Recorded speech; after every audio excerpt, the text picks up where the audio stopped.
/and-cast. Everyone keeps telling me to remind you to hit record. Oh, was I supposed to record this? Dip!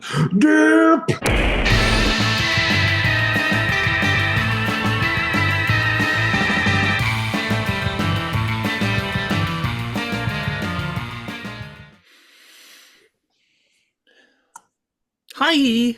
Hi! It's my old friend iPad Chris. iPad Chris. iPad Chris today. iPad Chris in the house. In the house in Nashville. Are you recording? Dude, first thing I did was hit record before I even invited you. All right. Well, I apologize for the makeshift podcast today. I'm in Nashville in my apartment, and I don't have a microphone or lighting or anything like that. So this is what you see is what you get. Something tells me our loyal, faithful viewers will be fine with it since they're going on a 4-month drought, and I'm actually getting people bitching at me that that they're going through withdrawals. For the record, for those that didn't read about it, we did record an episode in December, and I stupidly forgot to hit record. Yeah. And it was epic. It was probably our best episode ever. It was a good one. And only Chris and I will ever know what that episode was like. That's right. We had secrets and a wealth of information that no one will ever know. He broke all the new Halloween news. I did. And then he sobered up, so now he's not doing that again. Right. I'm not doing that again. Oh, anyway. That was too hard. This is the official episode 64. Could call it 64.5, but we'll just call it 64. All right. But it's been. Hi, everybody. Hi. I know I look tired. I worked last night until like 2 a.m.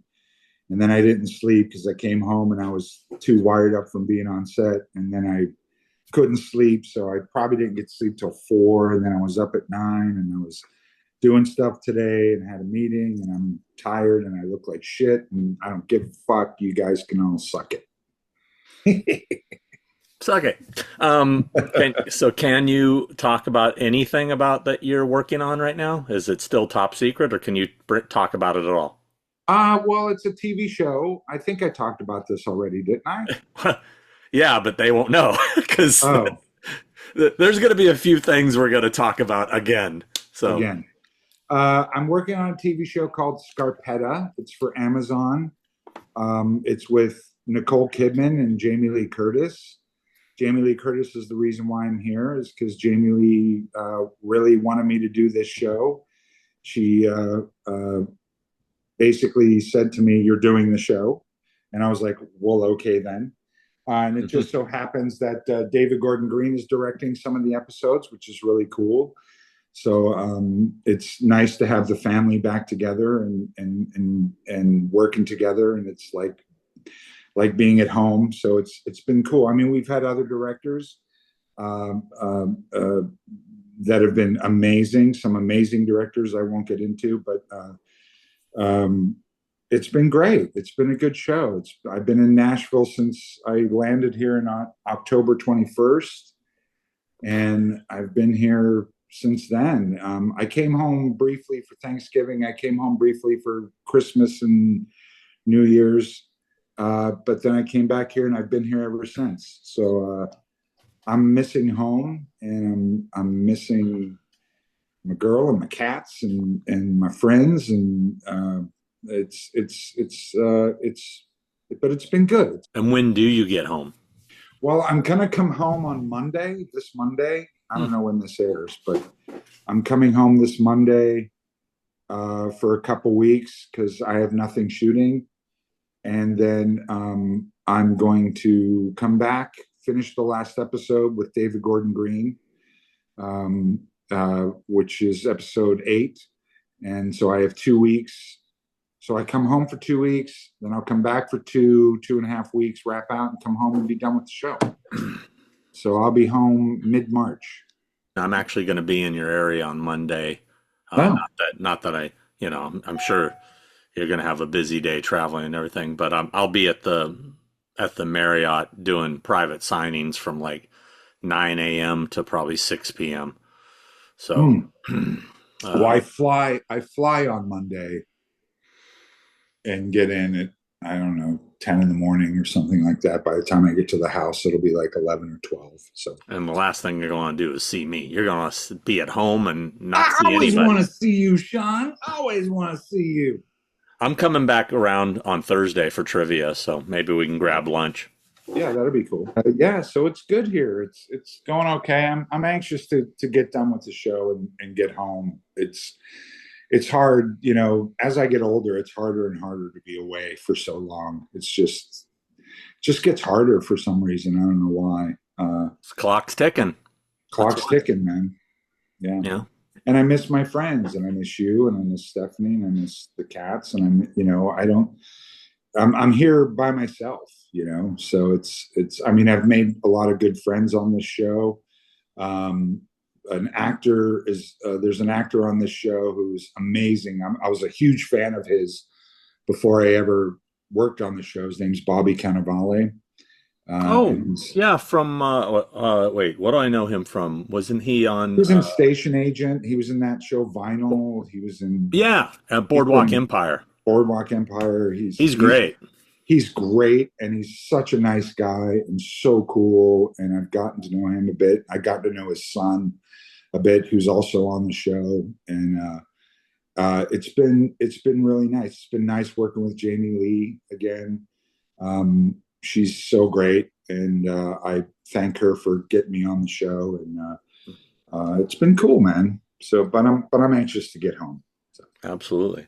yeah. Um, yeah, so we got a lot to cover. There was a bunch of stuff that we covered, like fan letters and Yeah, gifts, and yeah, then I put all that shit away, or so I don't keep the letters. Obviously, I can't keep the letters, and I'd thrown some of those away after we'd read them on air, yeah, and now it's kind of like shit. yeah, I feel like I've cheated a couple people. yeah, yeah. But That's there a were bummer. there were a few that I was able to find again. Like this one I forgot to give you, which I got one of these as well. I don't remember who this is from because I don't have the letter attached to it. But this Pugzilla magnet is going to you, my friend. I have one on my freezer already. That's But cute. yeah, it's their dog, and they made these cool little retro posters. I thought that was kind of fun. That is Um, fun. I know we kind of went over this, the monster Yes, cereal cards, which I yes, already delivered to you yes. I got those. Those are super cool. I'm super thrilled to have those. because we talked about them on an episode prior, and you were upset you didn't get your own, and then he came through and sent some actual extra individual packs as well. Hmm. Why am I turning the wrong ones upside down? Um, some of I don't there's some weird Nightmare on Elm Street ones with a sexy girl. I don't know what that's about, but they're called uh, hookups. Uh, All um, right. but anyway, grateful to the dude that sent those. I don't have his name handy, and I talk to him occasionally on the internets, and my mind is at a declining age where I can't retain every casual person I speak with. But there is. Oh, this is a Christmas card for you, I think. Yeah, I haven't Oh, opened it, so I'll make sure you get that. oh, thank you. Whoever Um, sent that. yeah, because I got one from the same person, so I know it's a Christmas card. But they sent us separate cards. What is this? This is a letter. Oh wow. Oh, this is okay. So this I do want to run through because I appreciate this guy a big time.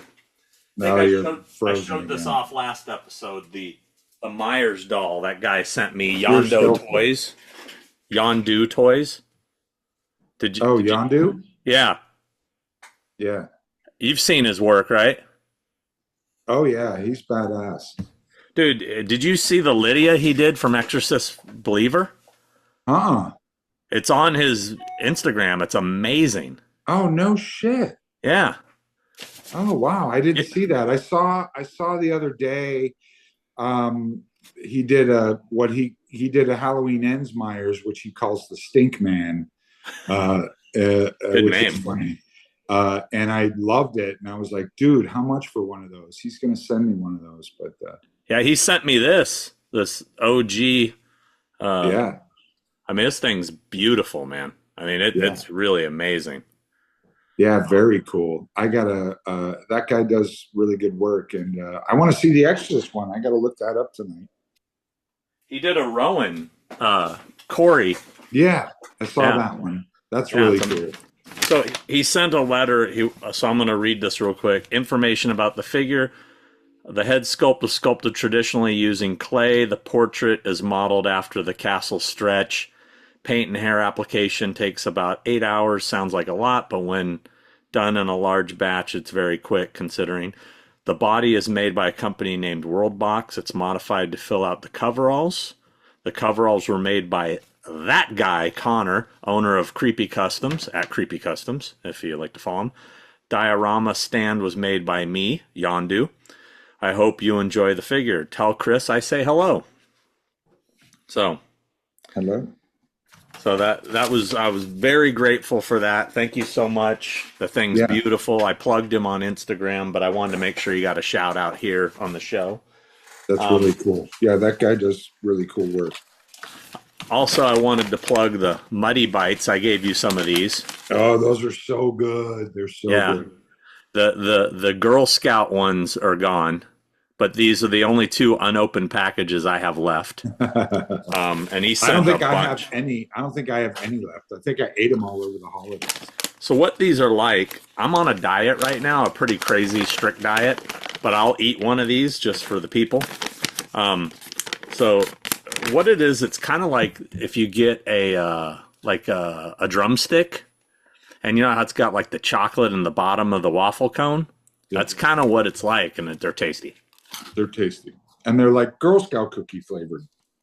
Yeah, yeah. The Girl Scout cookie one. There's the cookies and cream, Yeah, but you should definitely check these out. These are tasty. they are really good, you guys. Really Oh, good. that's the best thing I've had in a long time, dude. I'm on a hard diet. I'm on like a Why? 15 because I was getting fat, dude. Oh, stop it! Don't be a celebrity. No, it's not, dude. It has to do with my clothes not fitting me anymore. Oh, I was, this is an XL, all right? right, I used to wear large and XL. Now right. the XLs are getting tight. Uh, So it's time to reel it in. So I've I've been lost doing about about 15 pounds on this show. what's that? I've lost about 15 pounds on this show. That's rad. I mean, Yeah, because I was gonna say you do look good. thanks. I usually you gain weight on shows, right? I usually do because I'm always like, because all the food's for free, Yeah, and your you're craft like, and you're service just craft service and fucking the catering, and also you eat out a lot. You know, when you're on location, you're constantly eating out because But I have a kitchen. I don't know, for whatever reason this time around, I'm like, I'm just not eating all that stuff. I'm just kind of doing my own thing and chilling, drinking a lot because that's all there is to do.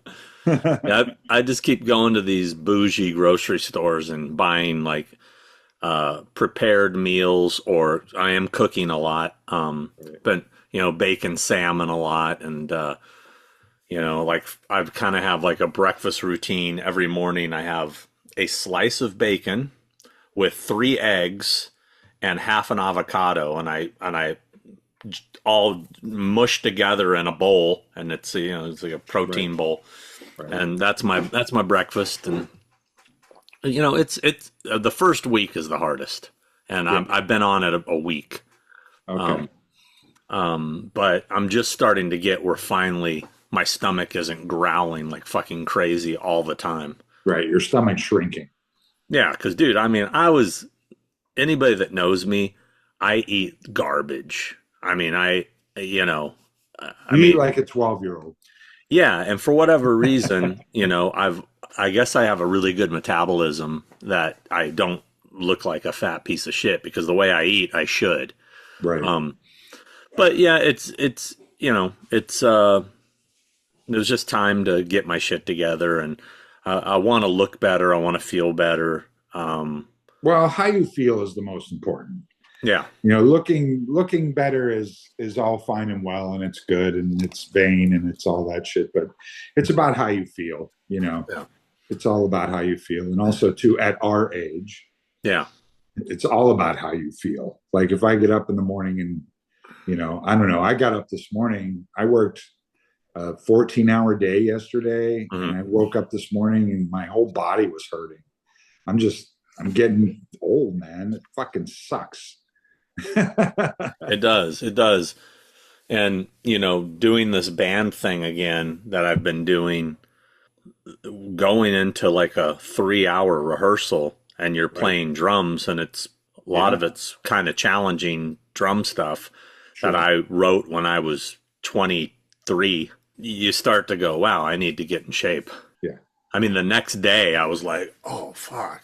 Ah. Yeah. And that whole thing, that's something that's been going on since our last episode. I reunited with my old band. We've had a couple rehearsals in Vegas. We did a documentary that's done. That's another thing.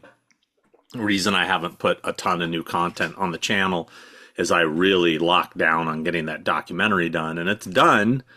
And now we're at a stalemate as to what we're doing with it. So Oh, I wanted to just put it up for people to enjoy, but now there's, when you're in a band, it's not just my decision. So, yeah. Yeah. but anyway, hopefully that'll see the light of day for you guys at some point. And I'm assuming you didn't watch it yet. I did watch it. Oh, you did watch it. Yeah, it was Oh, good. oh, yeah. Yeah. Okay, I didn't Yeah. know. Yeah, I did watch it. It's funny because I just went and saw the Led Zeppelin documentary. Oh yeah, how is it? I hated it. Hated it. I actually walked out before it was over. I Really? was so bored. I was so excited to see it. There's no drama. There's no they don't really get into anything other than it's very surface. Yeah. It's really just very, they could have done something so cool with it. You could have done something cool with it, like the Rush documentary or like Yeah. so many other documentaries. And they really didn't. They missed the mark 100%. It's like, you know, they play the same song like three times with three different performances and talk about one song. Like it's really long, and like 2 hours into it, they were like, and then we did Led Zeppelin 2. And I was like, oh Christ. Like I was like, oh my God, this is killing me. Like it was really surface, and there's no spice to it at all. It's very bland. I thought. See, that's the thing is like honestly for a good music doc, you need to be able to show all the warts, all the scars, all that. Yeah. I mean, look That's at what like people some want to see. yeah, look at Some Kind of Monster by Metallica. Yeah. I mean, what they didn't need to show people that. No. They didn't need to. No. But you know what? That's what makes that doc great is you get to see how that band really works. You get to see the inner turmoil. Same with that Beatles that what was it? Was it Beatles 64? Is that what it was called? The one where they're in the studio recording Let It Right. Be. Yes. Right. I mean, dude, I as a musician, I was so like into watching their process and the dynamics of the different personalities Mhm. and that's what's great about that stuff, and that's what I'm trying to convey, that you Right. don't have to worry about how you come off Right. because first off it was 30 years ago. Right. You're a grown up now, we do stupid things when we're kids, Yeah. Totally. Yeah. um but Can't be afraid to put it out there, especially with yeah, a rock band. I mean, yeah, you can't be afraid to look bad or to, especially if you're talking about something 20 years ago. especially if a band nobody even knows. Who Right. cares? Yeah. You know what I Yeah. mean? Yeah, right, It's not like it's going to tarnish our image. right. Yeah. um, You have I mean, nothing there's to a reason lose. the band broke up. You Yeah, know, you have nothing to lose with it. Exactly. In fact, it is only could work in the opposite. It could Yeah, only because it can make people aware right, of it. You know what I mean? right. I Yeah, don't think it could work negatively at all. But right. It's anyway, going to generate interest. exactly. Yeah. You know, that's exactly my thoughts. Let's, you know what? Let's. I had posted a thing where people could ask questions. I figured, you know, let's include the people in a little bit. So I'm gonna Yeah, run through let's some of do that. these. Yeah. I haven't read these yet, so we're just gonna go for it. Okay. Caesar Hernandez says, "Have you guys seen the film I Saw the Devil?" I saw the devil. Did I see that movie? Isn't that wasn't that directed by the dude that did Old Boy? Is that the same one? Let me look it up. I don't know. I'm really bad at this, guys. I apologize. I see movies and I don't remember them, which just goes to show you that I'm not like really into newer movies. They don't resonate with me. They just I don't remember stuff, you know. Yeah, it's that Kim Ji Woon. So Okay. it's a Asian film.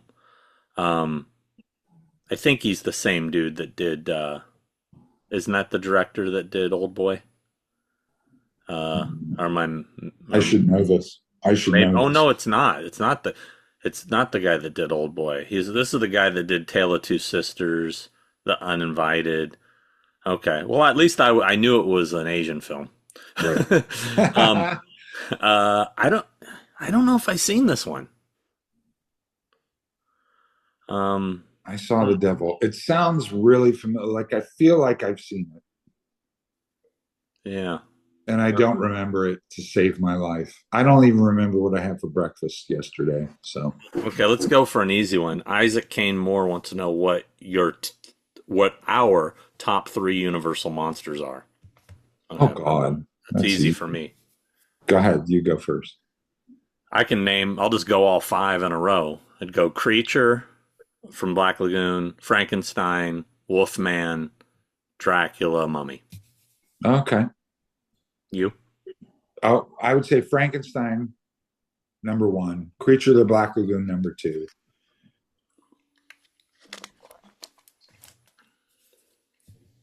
Is Hunchback of Notre Dame a Universal property?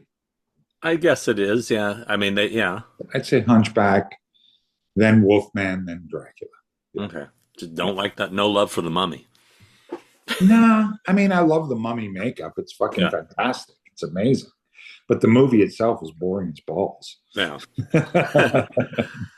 Shane Bennett said, "What are your latest vinyl record purchases?" Mm. Well, Oddly enough, I can tell you because I just went to Third Man Records. Check it out. Here's my shirt. My Third Man Records shirt. mine are back here, actually. Oh yeah, I got a shirt. I went to Third Man Records. I'll get my vinyl. Hold on. I'll start with mine. All right. This was gifted to me at the last convention from a fan, Susie and the Banshees album, Nice. which I listened to the other day, and it's freaking awesome. Okay. I picked these up just because my buddy Ryan's band I support, and Best Buy did vinyl releases for Orgy's first two records, and these are very limited. Transparent Fire Orange, limited to only 500 copies. Nice. This one also Purple with Pink Swirl, limited to 500 of their second album, Vapor Transmission. Picked this up at Target Oh, because I didn't own it on vinyl. It's one I love this album. it's a good album. Picked this one up, little Best of Buddy Holly. Oh, that's a good one. This was a record my guitar player just put out. This is Al Function, his side project called The Mixed Results. He gave this to me for Christmas, and this is actually a really fun punk record. And then I also picked up the Best of Genesis, Turn It On Again, the hits. Oh, wow. So, Very good. I got let's see what I got. I got the Raconteurs. oh, okay. Got the Raconteurs, which I'm a huge fan of. Consolers of the Lonely is that album. It's a good album. See what else I got. I got the White Stripes. I got because I was at Third Band Records. You I was got gonna to say. I got Patsy Cline, Oh, huh. Sweet Dreams. This is her kind of like a complete. It's her complete deck of studio masters from 1960 to 63. So that's a good one. I'm a big Patsy Cline fan.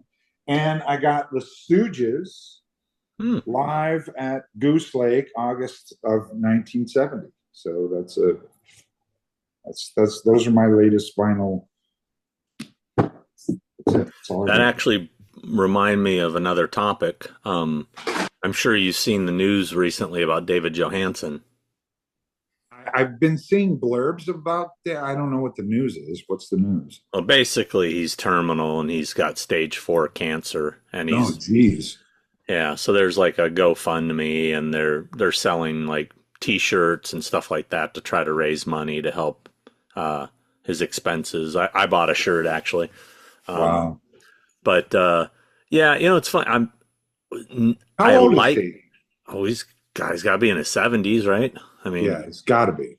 But it's fun. I'm not the biggest Dolls fan, New York Dolls. Right. I like some of their songs. I kind of feel like the band was a little overrated, in my opinion. But I really liked his solo stuff, actually. And I was a fan of him as an actor, like Scrooged and Let It Ride and stuff like that. I mean, he was a good actor, and even the Buster Poindexter stuff's fun. But yeah, I met him at Chiller probably 10 years ago. And such a nice guy. I'm actually looking up his age right now. See, he's 75. Okay. But anyway, it's a shame, but yeah. Isn't it funny? I always, when I think about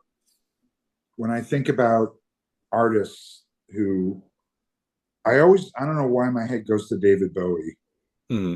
And when he was terminal and recorded that album Black Star, which is one of my favorite albums. And how the wherewithal you can have to be terminal and know you're going to die, but still create something, and still, it just blows my mind. I don't know why I'm fascinated with that. I'm fascinated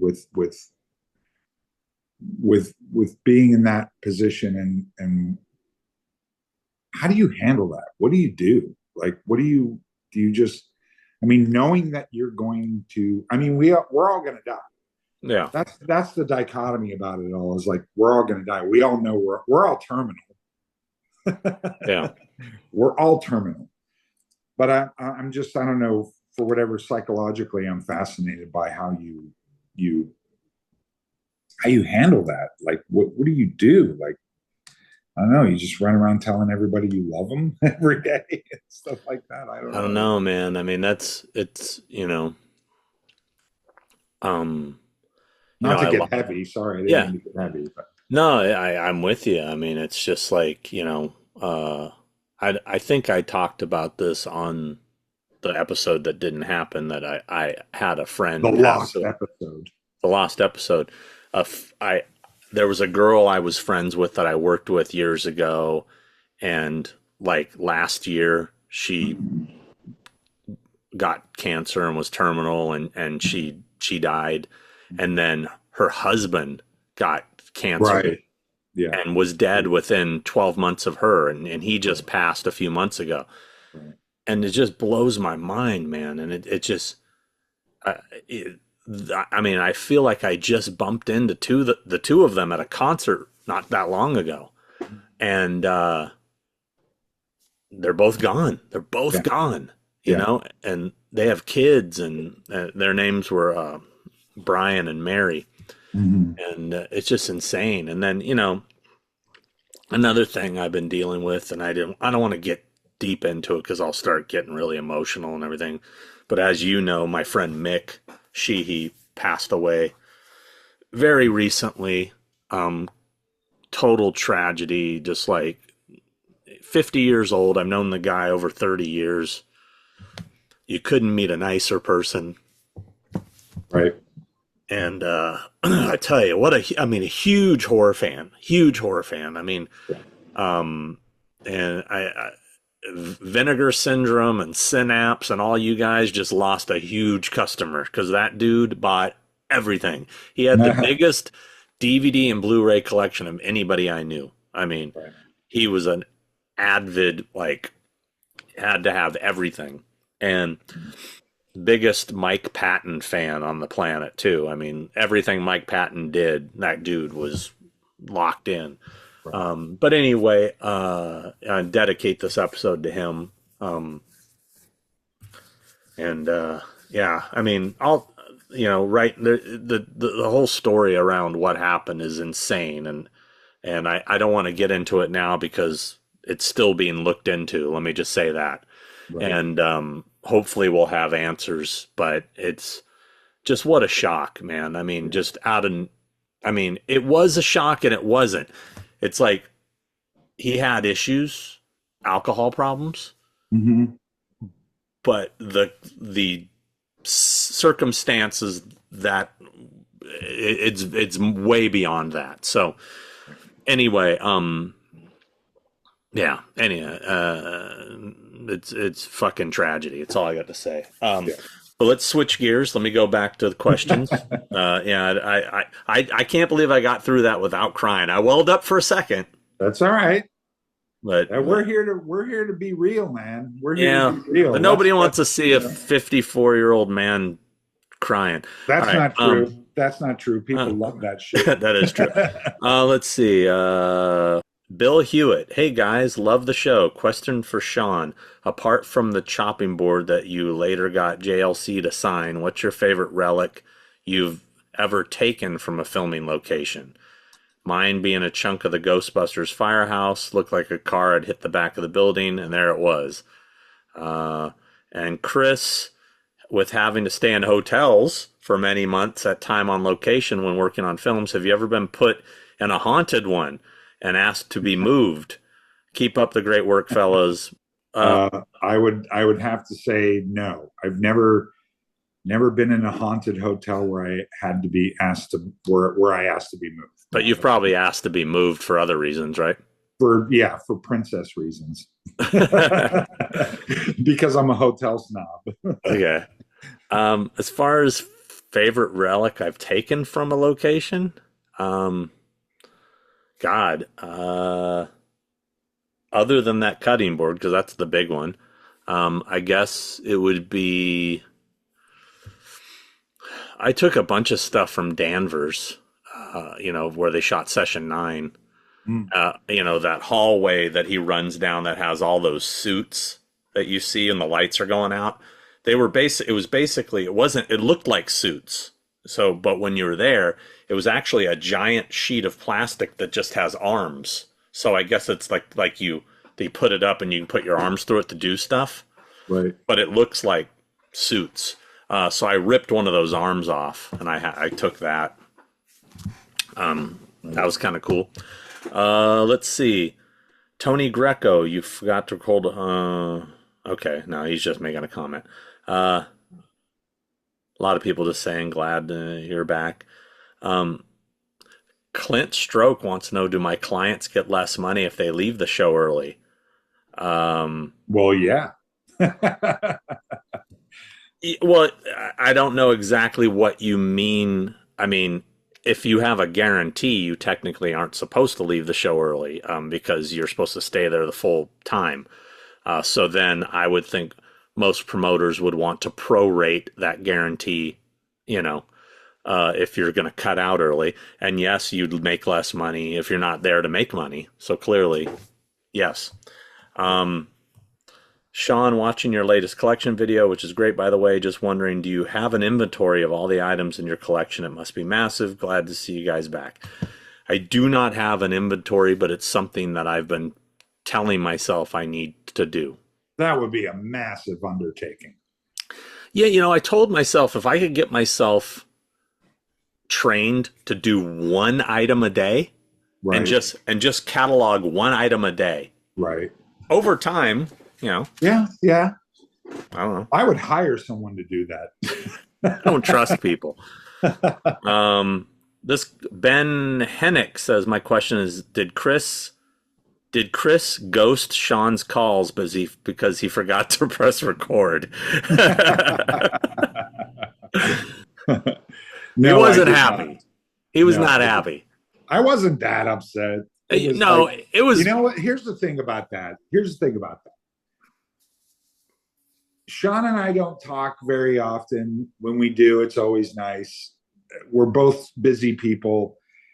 I chalk that up as just Sean and I hanging out for a while, and we got to catch up. And when I found out he didn't press record, it didn't really bother me that much because we had a good time hanging out. So it really didn't bother me. Yeah, I mean, what this show really is you guys hearing one of our phone calls. I mean, this is what we do. And when we know we're going to record an episode, we kind of try to not talk to each other for a little bit. So you know, we have things to chat about. Yeah. No, I was not that upset, really. Dean Clark Chandler Jr. said, do y'all like the movies Madman and Humongous? I haven't seen either of those in so long. I honestly don't. They don't. I mean, obviously they don't resonate with me that much. Sure. I mean, they were fun, like most of the movies at that time were. You know, Madman is terrible, but in a fun way. Right. I actually really like Humongous. Right. I saw that movie in the theater and it freaked me out. And what I like about the movie, oddly enough, is that you almost never see the thing, you know? Yeah. It's so it's such a dark movie. Finally, they put out a Blu-ray where you can actually see now, because every VHS copy was so dark. Right. But there was something to it. I liked the darkness. I liked that you were like trying to make out what the fuck it was, and you know. Yeah. I really like Humongous a lot. Speaking of that, not to again divert, but did you see Wolfman? I did not. I haven't seen it either. I hear it's terrible. I've been hearing a lot of that too, which is why I mean, I have it on the Plex. I could watch it at any time. I've just kind of, and I will watch it. Right. I haven't gotten around to it. Yeah. I will see it. Well, I think part of me also too is like a little pissed that I didn't get to do Wolfman because I had done so much work for Blumhouse and they didn't call me for that, which really bugged me because I wanted to do it. But at the same time, I feel like maybe I dodged a bullet. I don't know. Yeah. But anyway. EJ Leeson wants to know, what are your thoughts on the new Superman trailer?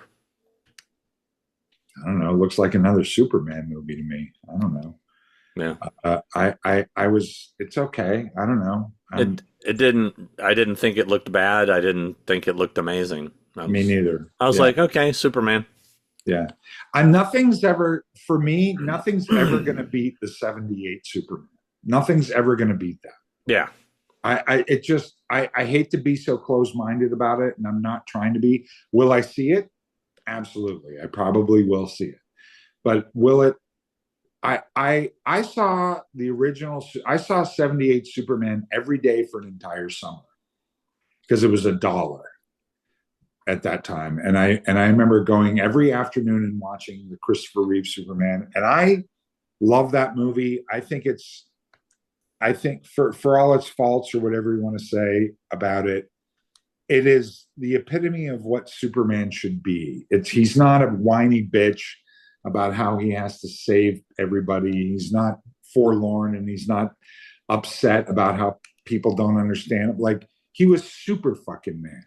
Yeah. And it was great. And it was a comic book come to life. And it was a time and a place in 1978. If you were there and you saw that movie in the theater, it was an event. Magical. Yeah. It was magical. Yeah. And I don't think being as cynical as I am at my age, I'm never gonna I'm never gonna see a Superman movie that's gonna capture that magic again. And sadly, it's just the way that it is, you Yeah. know. But so anyway, yeah.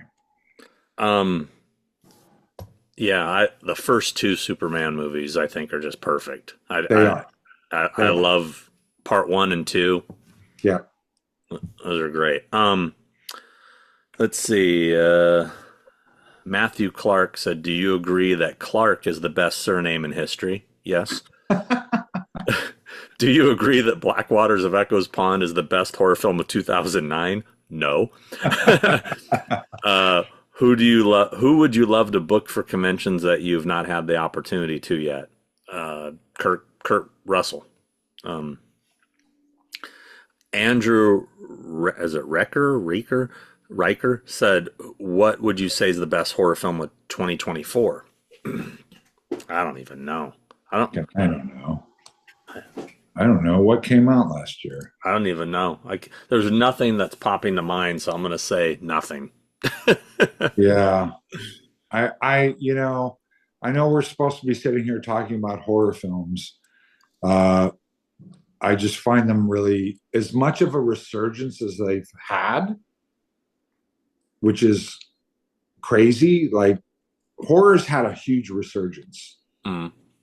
and they're doing very well, and people are really into them. But I gotta say, I'm not. I'm gonna be that guy. Call me a sourpuss. I don't give a shit. Like none of them are really. They're not that scary. They're all homogenized. They're all kind of like the same thing. I don't know. Like, did we talk about The Substance already, or last time, or the Last last time episode? so nobody's heard a lot of. There's actually the next question is, what did you guys think about Nosferatu and The Substance? Oh, okay. Well, But there you go. You want to go? I appreciated what they were doing. I appreciated a lot about it. There's a lot about it I liked. About what? The Substance. Okay. I haven't seen Nosferatu. Oh, okay. Um, Another one that is on the Plex, and I mean, everything people tell me about it just sounds like something I'll hate. I mean, Nosferatu. But Substance, it was entertaining. It was too long. The ending was a little too batshit for me. Like I think I told you this last time we talked about it. Is like the first 40 minutes I loved. Like it was disturbing. It was like a good body horror film. Reminded me of old school Cronenberg. And then it just got goofy. It got silly, Yeah. and it turned into sort of a parody, and that's when it lost me. Yeah. I'm with you on that. I 100% agree with that uh, and I thought that I really wanted to like it, and I want people to know out there that before you sit there and say that I hate everything, I go into movies wanting to like stuff. I Yeah. really do. I want to like it. And I went into Substance wanting to like it. I thought it was one note. It was just one note. Mm. And it's the same note that we're telling over and over again, that beauty is in the eye of the beholder, and the vein, and fucking being a female is really hard now, and because you're so pressured to be beautiful all the time. Like I get that. I get it. But what else is there? Is that it? Because I already know that lesson. Yeah. I've been taught that lesson 1,000 times with 1,000 movies, and you're not teaching me anything, and I'm not feeling anything. I'm not feeling anything for this character. This vain character, all she cares about is how she looks and her age. That's not something that I can relate to, or that appeals to me. I just don't. It doesn't resonate with me. And I thought it was good, like you said. I thought it got really goofy. I as much as, and also too, it was weird. I found that it lived in a weird kind of fantastical reality, kind of like RoboCop does. RoboCop is this weird alternate universe, and I felt it lived in that, and I kind of that's the one thing I did like about it. Yeah. Um, but I felt other than that, it didn't really have much going for it, and I thought it was goofy. Like especially the last third of the movie was just goofy as fuck. I was just like, what is going on here? And Yeah. like, I didn't. I wasn't crazy about the makeup effects, to be honest with you. I thought they were goofy, and they're up for an Academy Award. Yeah. And that movie's up for 5 Academy Awards, and it blows my mind. And it just goes to show you it's a popularity contest, man. That's all it is, and that pisses me off. Nosferatu, I saw. I really wanted to like it. I like Robert Eggers. It looks beautiful. It's beautifully shot.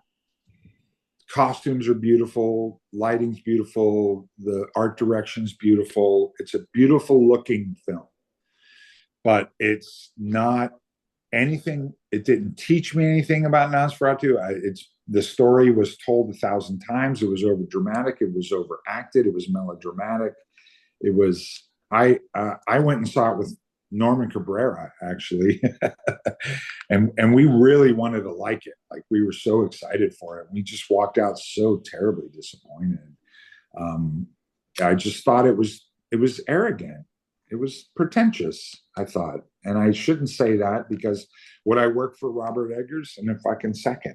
I would in a second because I love his aesthetic. But again, these are all films that didn't make me feel anything. These are people that I don't relate to and people that I want to watch a movie that I just with characters that I can have a relationship with. Yeah. And so many movies, we just don't do that anymore. I don't know what happened. And I know I sound like a curmudgeon, but get over it. I a couple things I did see recently. I went and saw Hard Eyes, which I thought is a lot of fun. I mean, it's on that level of ridiculousness, kind of like a Happy Death Day kind of thing. Right. But it's basically like a rom-com with a slasher thrown in the middle of it. And what I kind of dig about it is like the characters are kind of like stuck in this sort of rom-com kind of world, and they're still reacting to this thing like that. And you know what I mean? It's right. I thought it was really clever. I mean, my only complaint was the ending. They did something at the end that I don't want to spoil it for anybody, but when you watch the movie, when there's finally the killer reveal, I thought it's hard to talk about it without giving it away, but I thought, wow, is that what they're going to do? I like that. That's clever. That's different. Mm-hmm. It's not cliche. Mm-hmm. But then they immediately went into cliche, like right after that. Like I was like, if they end it like this, that's kind of genius. And then they did the cliche, right? So, but it's a lot of fun. Great kills, fun. It was. I enjoyed it. I know a lot of people went into it wanting it to be the next My Bloody Valentine or just a straightforward slasher. But it's a rom-com slasher is what it is. I heard a lot of good things about it. Like I see a lot of buzz on the internet about how it's actually really good. I haven't seen it. I thought about going. I think you'll hate it. I mean, I don't know. Maybe I'm wrong. Yeah, I don't know. I'm unpredictable. I gotta say that I'm very unpredictable. Yeah. I will say that this is kind of funny. I'll tell this story. So you've seen in the trailer and everything that it's like the mask with the heart. It's the heart eyes, right?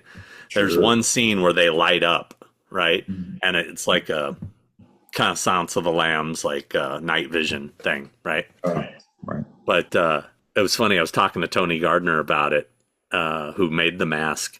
And he said, the light that goes in, which completely blinds the person wearing the mask. And I go, I've been complaining about this forever, that that anything that lights up in a mask or helmet is completely useless. Yeah. But it's like every space movie, the helmets have to have lights in them. All that would do would make it harder to see out of. You know? You can't see. Yeah. I just thought it was funny that we had that discussion about how it's just, he goes, it's such a ridiculous thing to have. I'm like, I know. But it looks cool. So, It looks cool. last night for Valentine's Day, not that's what our plan was, but we spent the day together yesterday, Nay and I, and we went and saw Companion, which I really liked. I mean, it could be tightened up a little bit. But I thought it was very entertaining. I mean, it again has a comedy element to it. Right. It's not a straight comedy, but it has comedy in there. I thought it was a very cool idea. I would have watching it. I'm thinking, oh, they should have done that. That would have been cooler if they did that. Right. But I'd recommend it. I enjoyed it. Let's get back to some questions. We got a lot of questions. A lot of questions. I don't know if we can do all of them. There's so many. And I'm just on the questions on Facebook. I haven't even gotten to the Instagram ones yet. Oh, geez. Yeah. Top 5 Kiss studio albums. Steve Dagan wants to know. Oh, boy. That's Here tough. we go. The first Kiss album is my favorite. Mm-hmm. That's my favorite Kiss album. The very first Kiss album. Oh, that's one of mine as well. Yeah. Then I would say, you don't have to go in order. No. Top just 5, your 5 favorite. Destroyer. That's going to be in there too. Love Gun. That's in there too. This is where it gets tough. This is where it gets tough. Rock and Roll Over. I like. You know what? I think I like that album a great deal.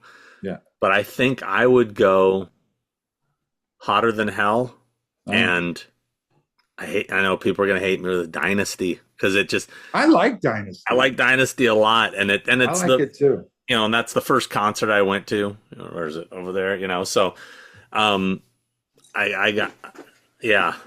know people are gonna say, "How dare you say Dynasty over Rock and Roll Over or Dress to Kill?" But you know. But it is what it is. I would pick Dynasty over most of them. Yeah. I like Dynasty a lot. Yeah.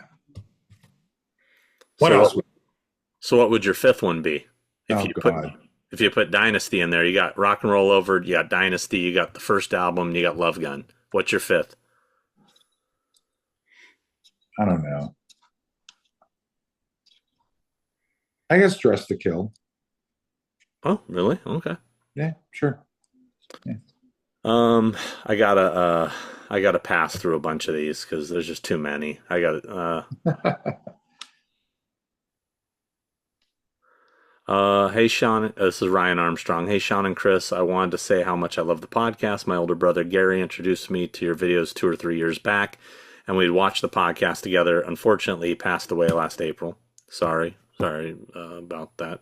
Our condolences. Yep. My question for you both is, what do you think of the news that the director of Barbarian will be directing the new Resident Evil movie? It worries me that Constantine films are still involved. You know, me, I mean, I liked Barbarian. I don't know really much more of his work. Resident Evil seems to be a much Wasn't that director part of the Whitest Kids You Know comedy troupe? I have no idea. I think he was. I mean, since I'm not a fan of Resident Evil, I really don't care either way. So yeah, I'm with you on that. I mean, I hope he does a good job. That'd be cool. Yeah, sure. Maybe he'll make a Resident Evil movie I like. Yeah. I don't know. I would rather us do some more original content. I'm tired of IPs, to be honest with you. That's a big get off my lawn, and not to segue into that because I don't have any get off my lawns really. But a get off my lawn is I'm tired of IPs. I'm just sick of it. Tired of remakes. I'm tired of remakes and sequels. Like they remade. Can't believe like. I don't mind sequels. I'm just I'm tired of remakes, but I'm just like, we remade Return of the Living Dead.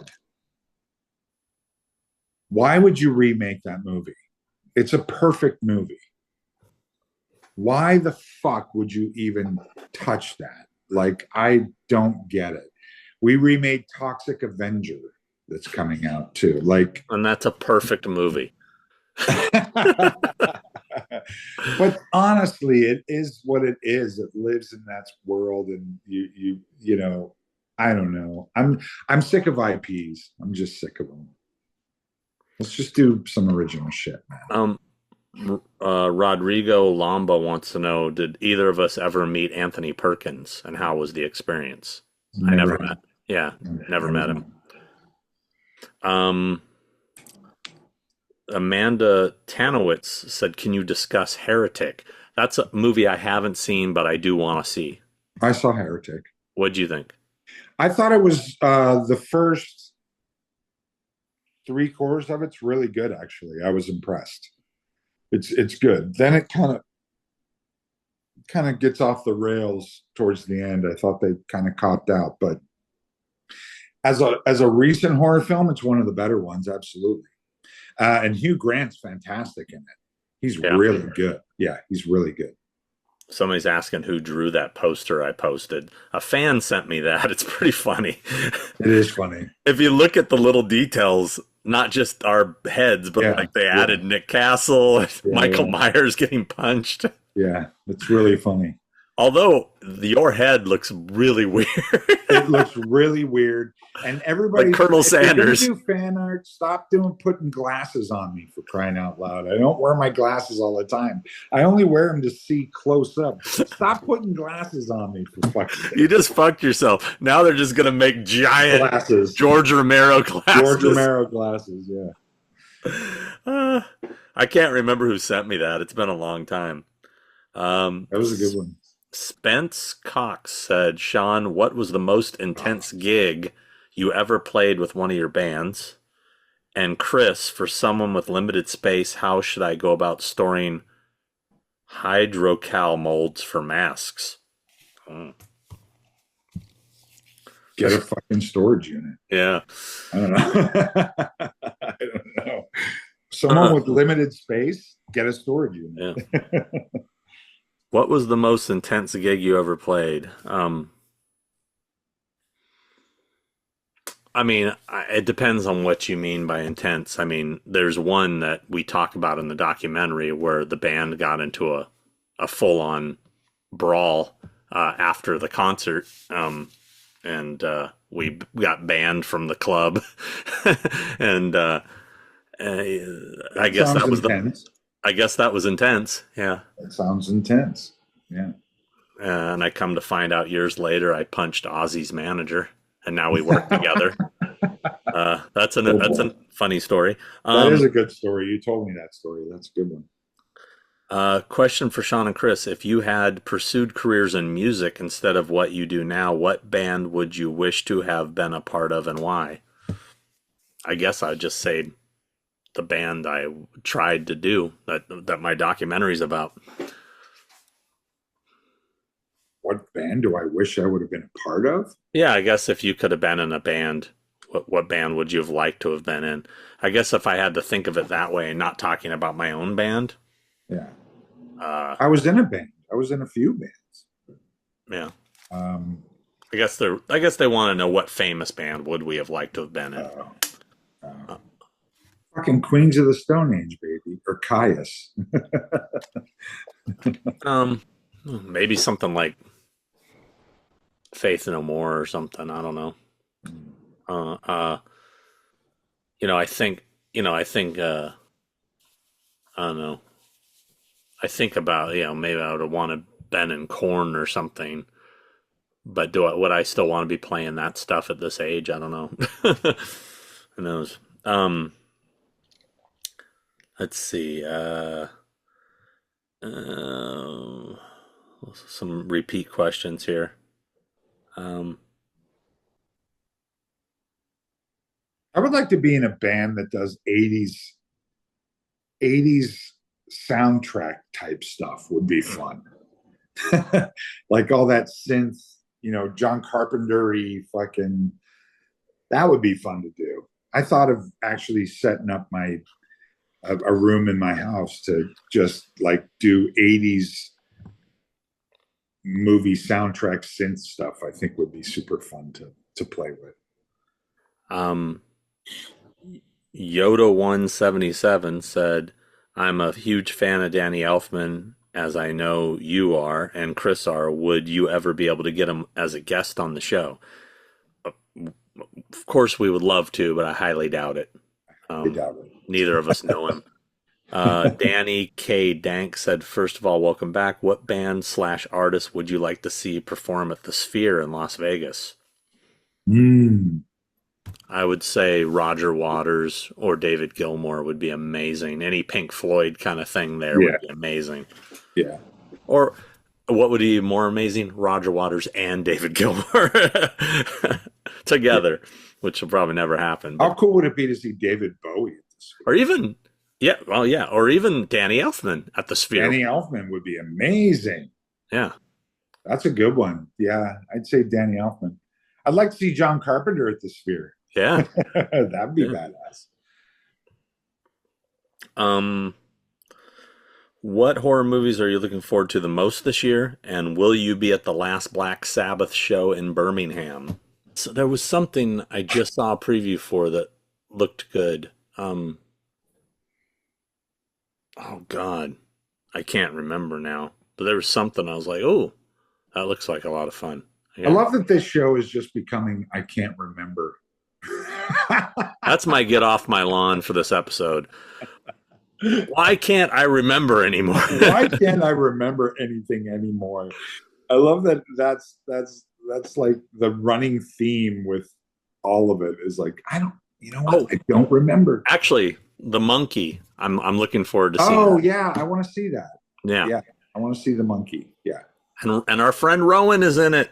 Rowan is in it. That's right. Who I just got a text from the other day. It was nice to hear from him. And will either of us be at the last Black Sabbath show in Birmingham, England? You're going, aren't you? I am going. Oh, yes. That's pretty sweet. Can you get me a ticket?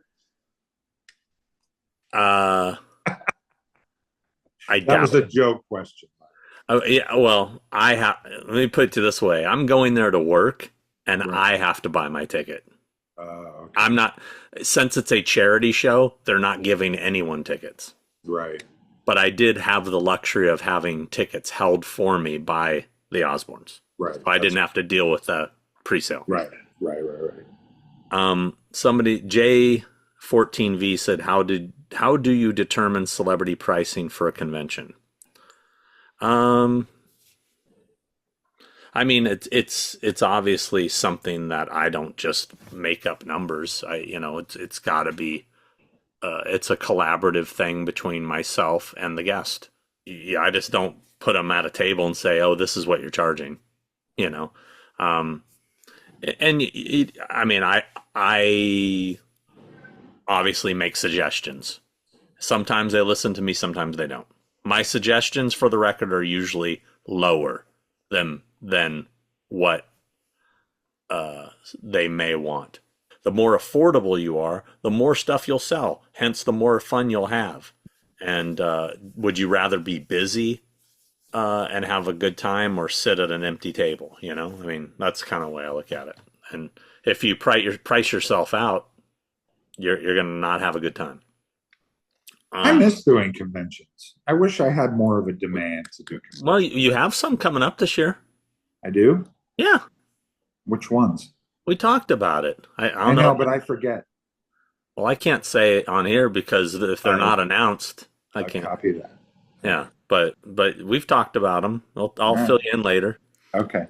Somebody said he needs a review on Long Legs. Didn't we talk about Long Legs episodes? I thought we did. We did talk about Long Legs. Yeah. Absolutely, we did. I think I liked Long Legs. I thought it was good until the very end. I thought it was really good. I liked it, and I'll just skim over it again real quick. When you brought in the supernatural aspect of it is when I checked out. If Yeah. you'd have kept it a straight up fucking abducting serial killer movie, I would have fucking been all about it.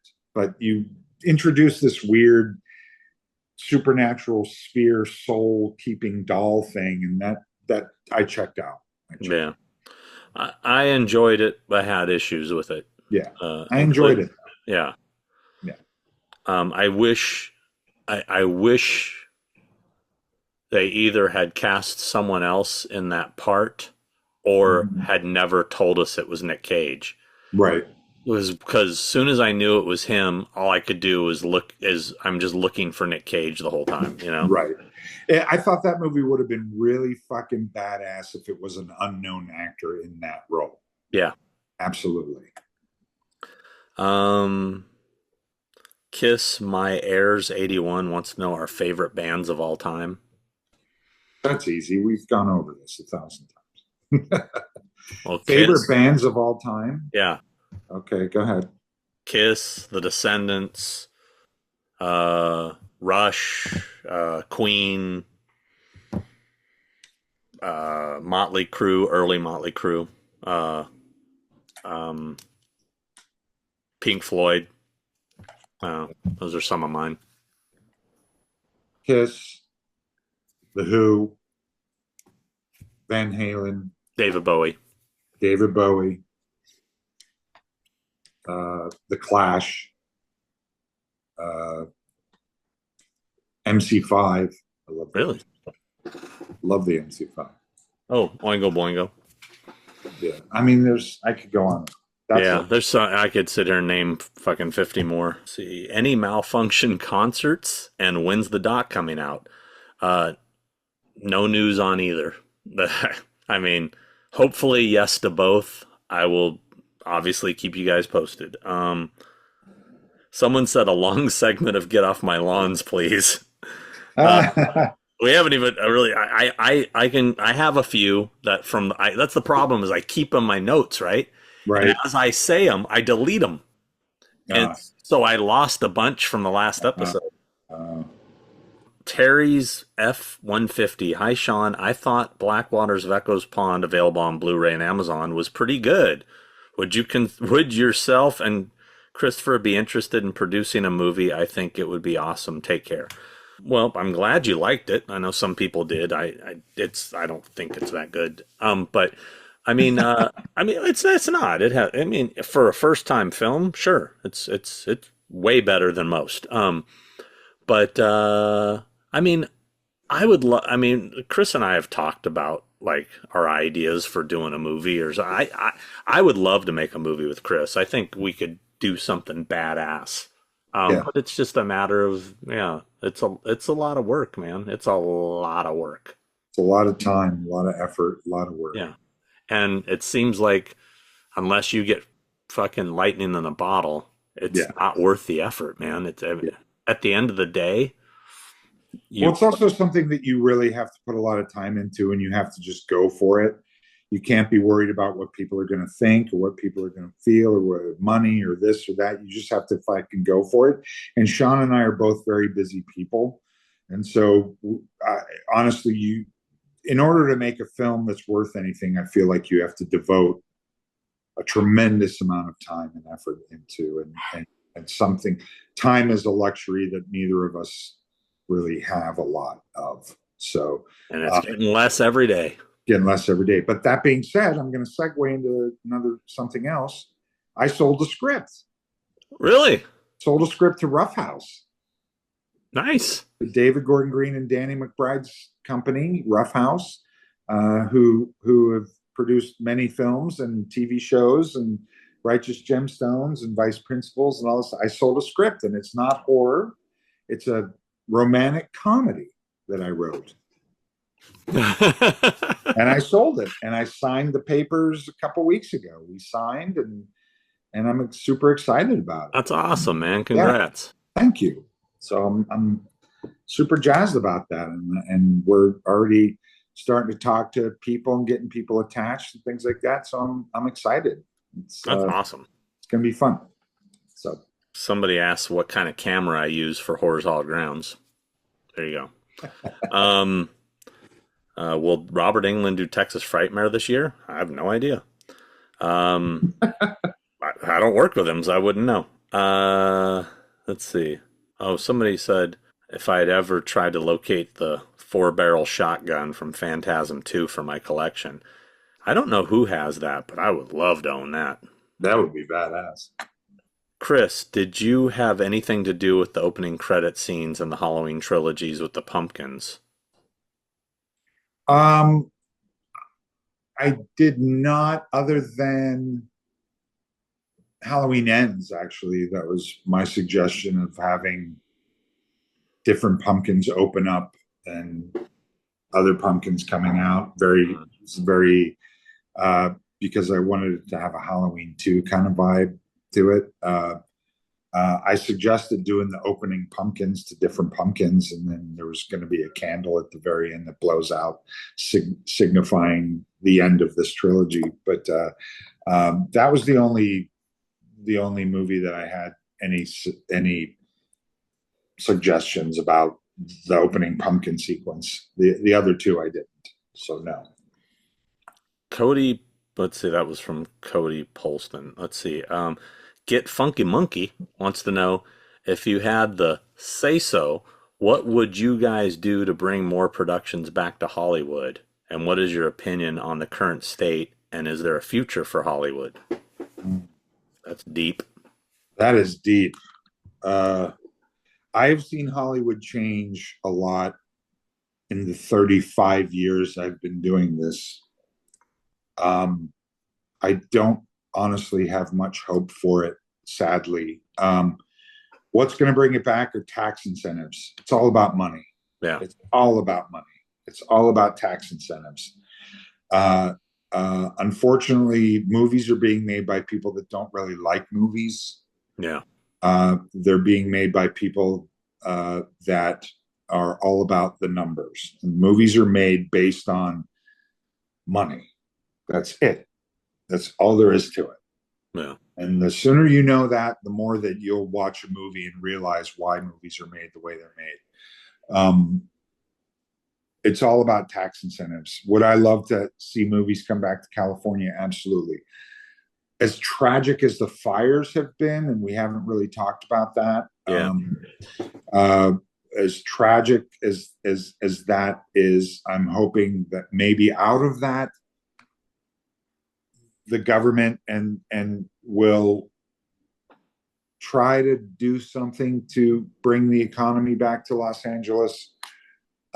Most movies have gone overseas now. Even Atlanta is slow now. I think there's maybe 6 productions going on in Atlanta right now, which is unbelievable considering how busy it was. I don't know how many productions are going on in LA, but it's not nearly enough. I think we should bring the movie industry back to Los Angeles and the magic back to Los Angeles. I've thought that for a long time, but I don't see it happening, sadly.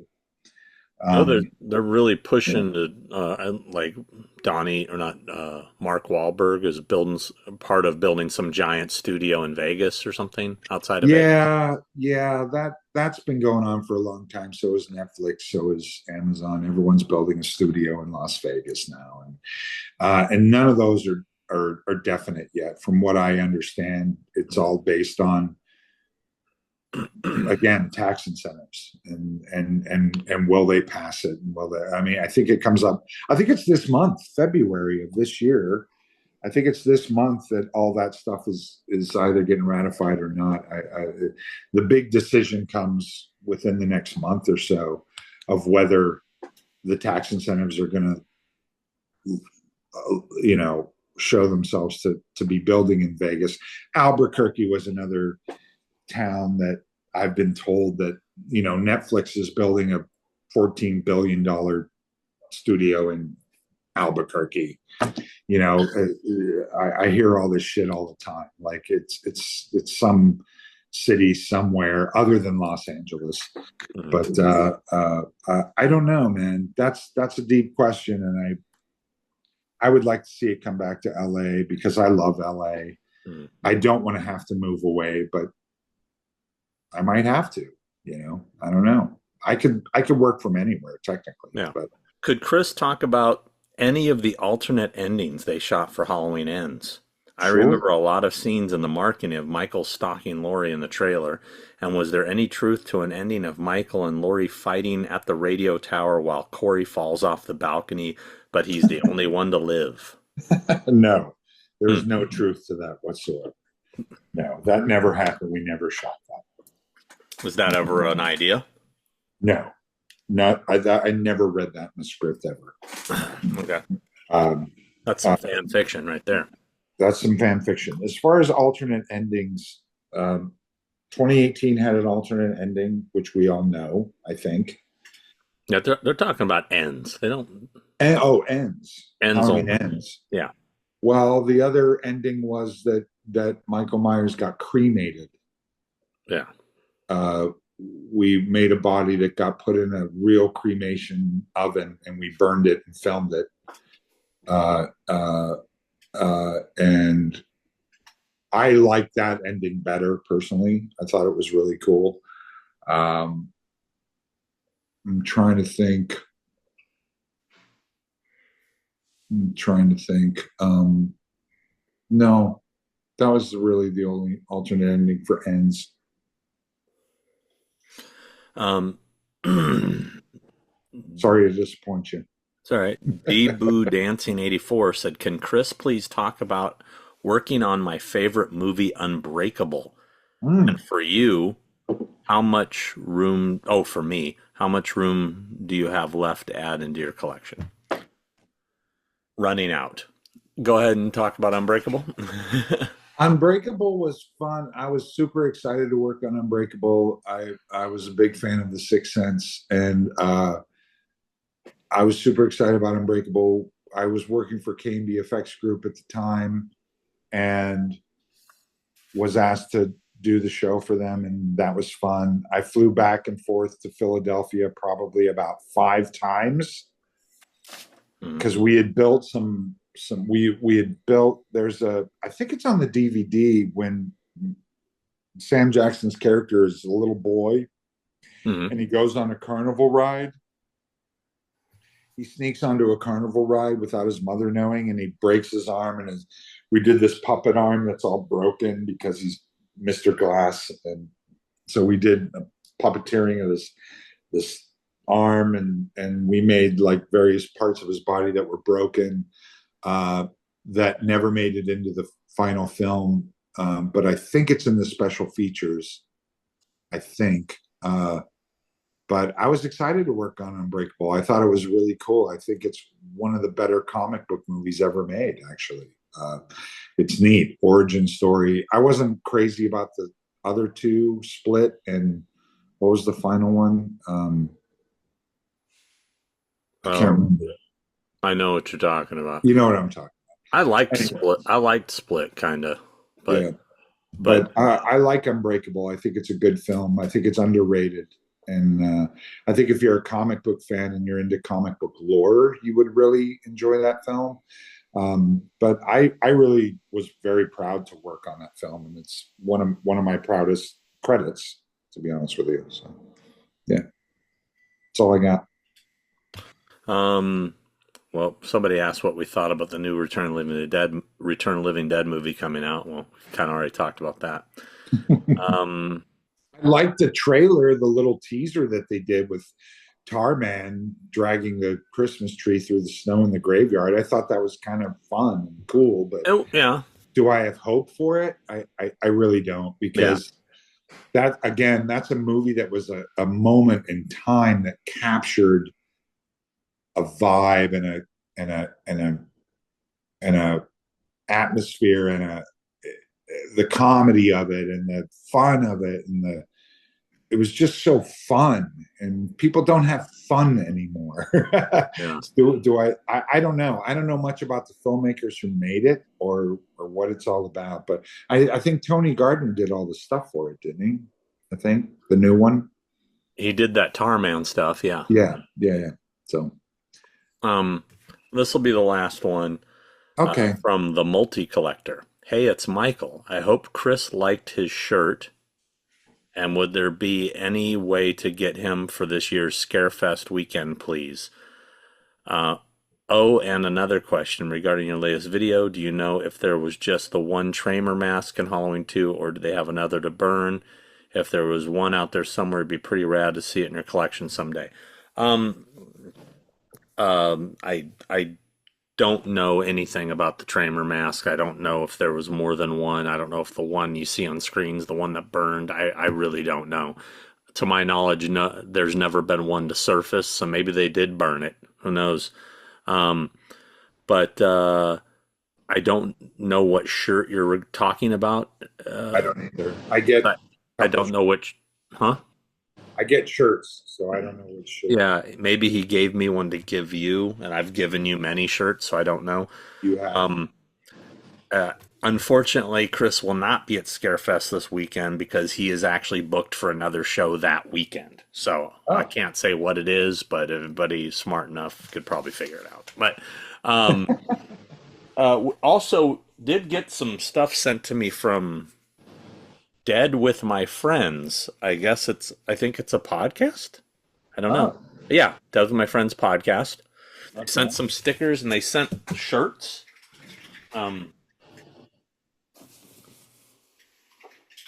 Look, that one's pretty cool. Yeah. Let's see. There's another one. They sent us two of these. I'm assuming one is yours, but they're both XLs. Of this one. Oh, that's cool. Yeah. I like that. I think these are the guys that also sent me my Trick or Treat shirt. Again, these have been sitting for a while, so I have a hard time remembering. What is this? There's one more thing here. Oh, these are gifts for you. I think these are Christmas gifts for you. Oh. I think. Yeah, it's from, there's a letter. Letters. Hey guys, finally, I've been meaning to send this package for a while. Just wanted to wish you both a late Merry Christmas / thank you Chris package. Yes, this is majority Chris's package. Cue close camera Sean sad face.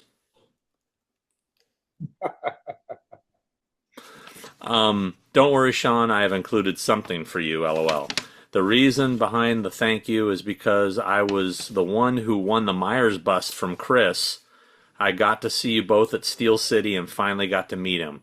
I had a little piece wrong with the bust and he fixed it. He also took the time to chat with me and didn't feel rushed, and I loved it. I just want to say that this Myers bust means more to me than anything in my collection. I look at it every day and tell myself I can't believe I own a legendary makeup artist piece. I have included in the package Chris's favorite coffee. I hope it is according to the episode where he said Duncan. A coffee mug, original art by my wife. A Halloween 3 magnet set and Necronomicon magnet for Sean. It was all sculpted and resin casted and hand painted by my wife. This is just a token of my appreciation for the both of you. The podcast always makes me smile. And Sean, I always love when you plug for the people who send you stuff. Small businesses matter. My wife absolutely loves what she does and wouldn't trade it for the world. If anyone else is interested in checking it out, what she makes, her business on Facebook is Perfectly Twisted Creations. And her Instagram is the same, but with periods in the tag at perfectly.twisted.creations. We hope to see you at a Horror Hound. Take care, Ryan W. Thanks, Ryan. Thank you. I guess these are my little resin Halloween 3 magnets. That's cool. And my Necronomicon magnet. Very cool. Thank you, Ryan. That's really nice. Your Duncan. Yeah. That's what I'm talking about. Fucking Dunkin' Donuts coffee. It's what I drink every day, baby. Sticker pack for you. Death Before Decaf. Nice. I love it. And look, this is also your mug. I haven't even looked at this. Oh, what's the mug? This is the one she hand painted. I go, oh, this is cool. This is really cool. Oh, wow. That's really neat. Oh, I Yeah. love that. Oh, I'm going to drink out of that every day. Thank you. That's awesome. Very cool. Perfect. Oh, my God. I feel like I'm at home already. That's amazing. Thank you. That was Thank you, really Brian. cool. Thank you. Thank you to your wife. That's really sweet. Thank you. I love that mug. That's fucking badass. That is a cool mug. Yeah. Let's see. I read this letter on our last episode. I did keep this one for some reason. I know maybe because this was you'll remember this as soon as I start reading it. Okay. This was like a deep letter that we got. And it was, I'm just going to run through it. All right. Dear Sean and Chris, I'm not a fan of horror movies per se, but I'm a fan of movies, period. I caught your show the first time because of your interview with Marcus Dunstan and Patrick Melton. I've loved movies my whole life, and Project Greenlight is one of my favorite shows. As I watched a couple more episodes of The Thing with Two Heads, I realized that the show was making me unusually calm and happy. At first, I didn't quite understand what was happening. I didn't know anything about your backgrounds, but with a little research, I soon found out that you were both musicians. I am a man that is older than both of you, and also a musician. I didn't have a day job until I was 41 years old, and was lucky enough to travel the world with my group and enjoy people and places that I would never have had the chance to have experienced if I have never been a musician playing rock and roll. Oh. My compliments regarding the show seem to reiterate what so many other of your listeners have noted.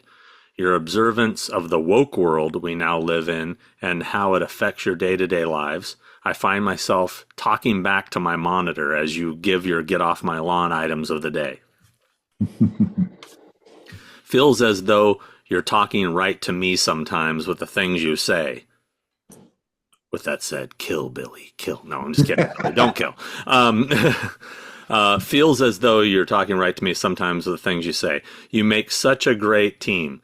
Sean, with your witty and sometimes sharp and cutting comments, seem to balance Chris, who has a tough-looking exterior but very warm heart.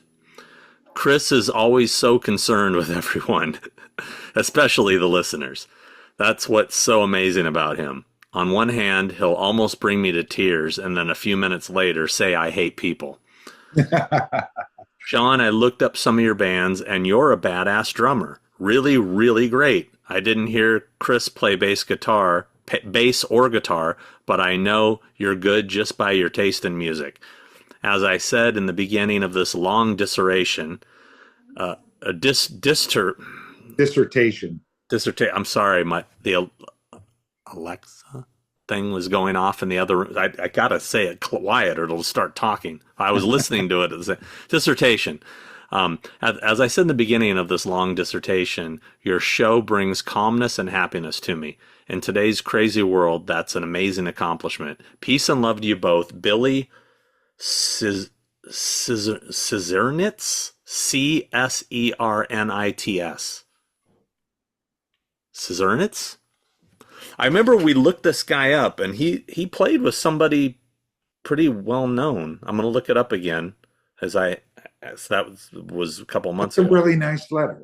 It's a very nice letter, and that's why. A really nice letter. That's really nice. Yes, yeah. You are right, Billy. I hate people, but I love people. Yeah. I wish the best for people, but I have no hope.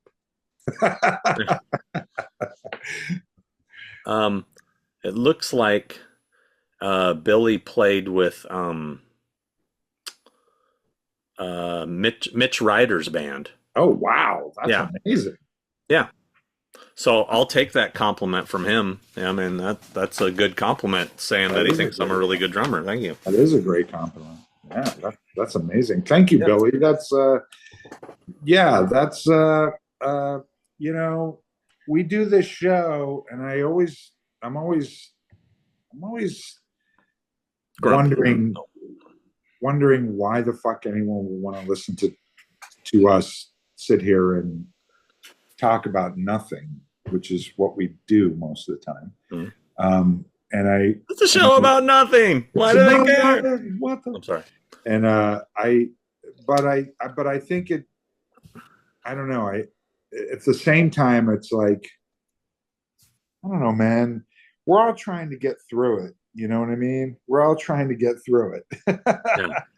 And we're all trying to just relate to each other and talk to each other and have friends. And we want to have friends and we want to relate to each other. And I think, you know, maybe that's something that we bring to everything is that, you know, we're all pals. Why can't we all be friends and be cool and talk and why does everything have to be so goddamn serious all the time? Like we've lost our sense of humor, and I think we just have to have a sense of humor about life. I think that's something that's been drastically lost. Is a sense of humor about life and how ridiculous it really is. Yeah, no, I agree. And with that said, Yes. In honor of Billy, Yes. it's time for some get off our lawns. Okay. Because I do have some, I had some that I was able to remember and write back in, you know. Okay. Here's a simple one everybody can relate to. You know, usually my shit seems like I'm bitching about airplanes and airports and hotels and stuff that not everybody deals with on a normal basis. But For someone who travels a lot. here's an easy one. Drives me crazy. Whenever you're putting a package together or you're wrapping a gift and that one hair gets stuck under the tape. You know what I'm saying? And you see it and it looks gross because there's just this hair. Right. But at the same time, you know it doesn't affect anything and it's fine. Right. But you don't want it there. Right. I don't know. Well, isn't that an ADHD kind of situation? Yeah, I think I have a little bit of that. Yeah, you think? Wow. Going hard. Okay, here's another one that drives me crazy. I call these the convention scavengers. Okay. These are the guys that show up at the convention at the end of the day, usually on a Sunday, and they try to get a deal on everything. And it's usually they show up like at a client's table when they're already packed up and they're leaving. They're like, "Oh man, trying to get the free thing, like, oh, I'm sorry I'm late." It's like, dude, we've been here 3 days. Right. The show ends in 10 minutes. Right. You're telling me you just got here with your item that you want Tobin Bell to sign as he's walking away from his table? Right. I mean. So what you're saying is you think there's a group of people out there 100%. that purposely wait and do this on purpose, thinking that they're going to get a discount or something like that. Yeah, or they just, can I just get a quick pick then? Right, yeah. And you think, because we're already closed up, he's not going to charge. And do they do the thing where you're walking away from the table, you've packed up, you're walking away, and they walk up and go, "Oh, yeah, I missed it. Can I just get a picture?" Yeah, 100%. Yeah, I can spot them a mile away. I know who they are. Yeah, that's happened to me a couple times. Yeah, I mean, it's the. I know every trick in the book with these fucking guys. I know every trick in the book. I can see them at airports. I can see them at hotels. I see them. What's funny? What's really funny is you taught me about this. Like, there was one convention I got off the plane and I walked into the airport and I went to the baggage claim. And there were a bunch of guys walked up to me wanting to sign blank cards or whatever they were. And I didn't know what the fuck that was. Like, I'd never experienced that before. Mm-hmm. And I was like, obviously they know who I am, or do they? I don't know. At the time, I thought they did. And I started signing these things, and you were like, "Don't sign those. Those are people that will sell your autograph or whatever they do." I don't know. Yeah. But I didn't know I wasn't supposed to sign those. I was like, what am I doing? Like, who are these guys? And they have all these things. And that happened to me at a premiere. Was the Halloween Ends premiere? They did that to me. Yeah. I can't remember, but just these weird vultures autograph dealers. They'll take what they are? Yeah. Oh, okay. They'll take that card and they'll mount it with a picture and sell it. Okay. All right. Yeah. What's funny is I see them at the airport. Like, like some of them have no clue who anyone is, but they're just sent there to get the stuff signed or get, Right. you know, whatever. And like, where was I? I can't remember which convention I was going to, but they were picking Nay and I up, and all the celebrities are flying into the same airport, and all the fucking autograph vultures are hanging around, Right. and they see me, and I see them like this. They see me with they know the security or the people that are the transpo people. They see me and they're on their phone. They're trying to figure out who I am, you know? Right. They're trying to figure, and when they just can't figure it out, they'll just run up and go, "Hey, can I get a pic? Can I get a pic?" I'm like, Right. "Sure." Like, you know, they have no fucking clue who I am, No and clue. they're just hoping that I'm somebody famous that they're gonna, Right. you know. Yeah. I was like, "All right, okay, dude." Here's another one that drives me crazy. It happens every day. I'm sure it happens to you every day too. When you see a thing on Facebook or Instagram, an article that you want to read, like you see the headline, you see the picture, Yeah. and Yeah. you click on it to take you to the article. Yeah. And as soon as you start to scroll through it, like pop-ups come up, Yeah. Yeah. or it wants you to subscribe to Yeah. their newspaper, or it fucking drives me crazy, man. Yeah. Yeah. It's called clickbait. Yeah. Yeah. It's It fucking drives me nuts. Like Yeah. you're like, oh, there's a story. Yeah, no, that it's but even on the ones that aren't like from the LA Times that are trying to get you to subscribe to their Right. newspaper, the ones that the pop-ups keep coming up and then it redirects you to something else and you can't get back to the fucking article and you have to go Right. back and click the link again and try Right. to scroll through it real fast before something pops up, you know what I mean? Yeah. Yeah. Makes me nuts. Makes me nuts. Okay, here's some of my hotel bullshit. I talked about it in the last one. Hotels charging to give a guest a package that gets shipped there. I mean, it's making me nuts. This is becoming a thing now where especially like a lot of these hotels are opening they'll have like a little FedEx office Right. near the lobby. Right. But say somebody sent you a package to the hotel, you're a guest there. And you're like, "Oh, you know, my name's Sean Clark. I'm staying here. You know, there's a package for me." They go and it's like, "Oh yeah, you know, here it is. It's you know, $15 fee to receive the package because they put it off on their FedEx thing." Oh, you know, like what? Right. I have to pay you to get my package? Right. It's so lame. This is not something that people have to worry about other than you, Sean. Yeah, I know. That drives me crazy. I don't blame you. All right, enough with the goddamn animated movie logos, company logos at the beginning of films. Yeah. All right. Enough. I mean, first off, you And see twice. this. Yeah, you see it twice because they Twice. do the animated logo and then it'll I say gotta the see name. fucking title card. And then, yeah, when the title cards start, that name pops up again. Again. We did this one already. Did we? We did this one Well, already. this I know I have this one. This Yeah. one's a big pet peeve of mine. Yeah.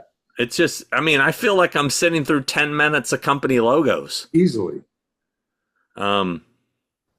Oh, the other thing I had talked about, hotel rooms with tiny wastebaskets. Like, there's this one hotel that has these baskets that are this wide, but they're like, the opening is this thin. And I don't understand it. These are all travel problems Sean has. Travel problems. Now, this one, if anybody who's traveled has probably dealt with this. Now, I never want anybody in my room. I leave the do not disturb thing on my door at all hours. Right. But so I'm always trying to leave my room without the maid seeing me. Right. You know, like, and I Because swear to they'll God, sneak into your room. maybe. I just don't want them to see me leave to know, oh, he left. Right. And then I'm going to go clean his room. Right. Or I'm just going to go in his room and look around or whatever. Right. But I swear to God, dude, they have a sixth sense.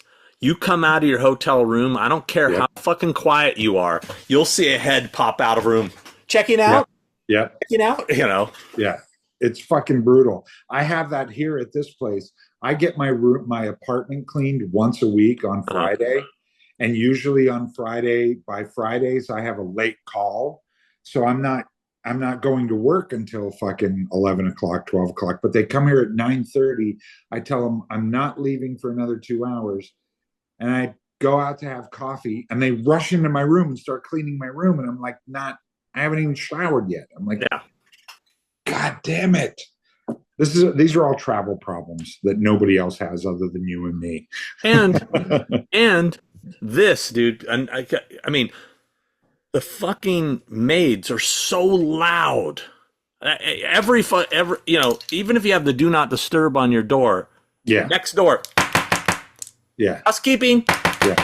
housekeeping, Yeah. like, and And then then they do that the thing. latch, They do the latch where they keep boom, going in and boom, out of boom, the boom, thing, and boom, it's like boom. boom, Yeah, boom, and you hear it like for hours, and you're yeah. going, God. Yeah. No one can relate to this other than us. Yeah, you're the one day you get to sleep in and they do the Yeah. latch thing and the door Yeah. just boom, boom, boom, boom, boom, boom, boom, boom, boom, boom. Yeah, like 30 times. Yeah. I have a get out. Can I throw one out? No, I'm sorry. That was our I'm just quota. throwing one out. I'm Okay. throwing one out. Can we stop getting life advice from celebrities? Can we stop? Can we stop with the memes from Morgan Freeman or Tom Hardy or fucking somebody? Nothing against these people. They're all lovely people. But can we stop taking life advice from celebrities? Do you guys not know the bubble that these people live in? Don't fucking take life advice from memes from celebrities. Let's stop with this, for crying out loud. Well, You're not going to get any good life advice from a celebrity. are you trying to say that they can't relate to the common man? That's exactly what I'm saying. Can we stop? Just stop. Are you trying to say that a multi-millionaire who's never worked a real day in his life can't relate to a blue-collar working man? That's exactly what I'm saying. Please don't get advice from celebrities. I see it constantly scrolling through Instagram and scrolling through whatever, and people on the news and people on fucking TV giving us life advice. It's like, don't get your life advice from Beyonce. For fuck's sake, you guys, just stop. Sorry. No, I'm That's a with you. big pet peeve of mine. Yeah, no, it's I'm with you. And can we just stop with all the award shows? Yeah, let's stop with those two. Yeah. Yeah. Yeah. Enough with award season that has now become a year-round thing. Yep. Handing out trophies to people. Handing out trophies. All the time. Fucking drives me nuts. With that said, though, you'll take any trophies. With that said, I want to thank the Academy for. I never went after that. I didn't fucking go after that. That's when he put his foot down after he got his. He's like, "That's it. That's it. No, I'll take them though. You want to hand them out? I'll take them. Yeah, 100%. All right. Well, I don't know where else. Do you have anything else you wanted to throw out? I have one more thing I want to talk about, which is really fascinating to me. Have you? I like it when you do things. Have you seen the whole thing? The new thing that they discovered who Jack the Ripper was? Oh, I did read about this. Yeah. It's fucking fascinating to me. I don't know why it is, but hold on, I have it written down. It's a guy named Aaron Kurzminski. Yeah. And he was a barber. And this kind of goes to what you do. There was a shawl that was worn by one of the victims of Jack the Ripper that got auctioned recently. And a scholar of Jack the Ripper, I didn't know you could be a scholar of Jack the Ripper, but a scholar of Jack the Ripper bought this shawl in an auction and had it DNA tested.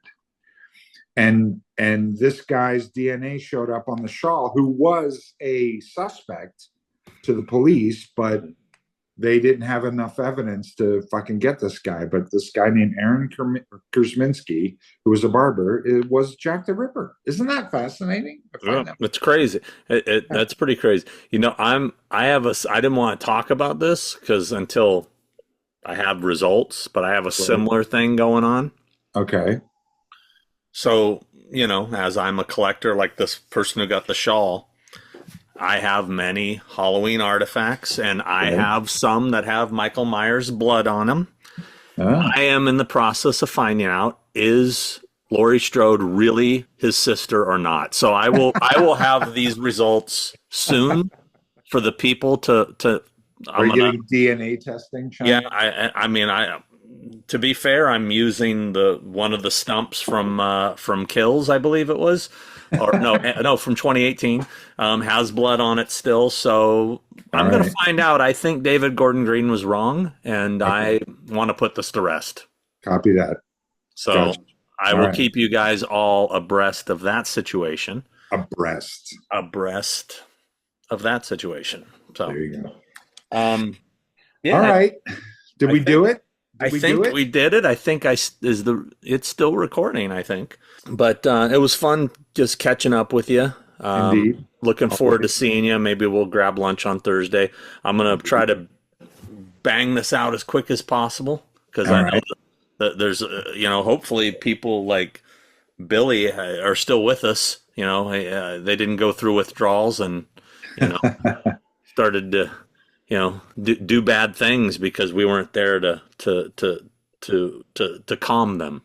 Everybody out there, thank you for putting up with our shit and sticking with us. We apologize for not being on it, and we'll try to be better. I'll try to be better. And thank you for the letters, and thank you for the shirts, and thank you for the toys, and thank you for everything. You guys are awesome, and we love you. And yes, be cool to each other, be kind to each other, do all that stuff. Yeah. I yeah, whatever. But yeah, I appreciate you guys. I mean, I've been seeing a lot of our t-shirts at conventions, which is always nice.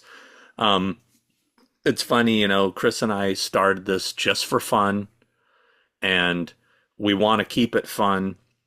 Neither of us want this to feel like a job or something we have to do. And honestly, you guys reaching out and pushing and showing the support obviously motivates us to get back out there and do this for you. And we do think it's fun. This is not your normal podcast where we're on a schedule and we do this for a living. This is, again, it's just a fun thing we do. It's a genuine thing that we're doing here. And please know that we do it because we want to do it. We do it because we care. We do it because we like each other. We do it because we like you guys. So it's a very genuine thing. Yeah. There's no agenda here or anything, or, it's refreshing, just to be able to, interact and do things for you guys, much like the refreshing taste of Dasani. Dasani water. You can get this I'm sorry. Never mind. All right, okay. No, we're not sponsored by Dasani. Red Bull. Sponsored to you by Red Bull. Yeah. When you worked all night and you're really tired, drink a Red Bull. But with that said, we'll whore ourselves out. If you want us to plug your shit, pay us. We're all about it. We'll do it. And we will manufacture some nonsense to be able to plug your shit. So. Totally. Absolutely. 100%. All right, guys. Well, thanks for sticking with us. And until next time. Thank you, guys. Love you. Take care of each other.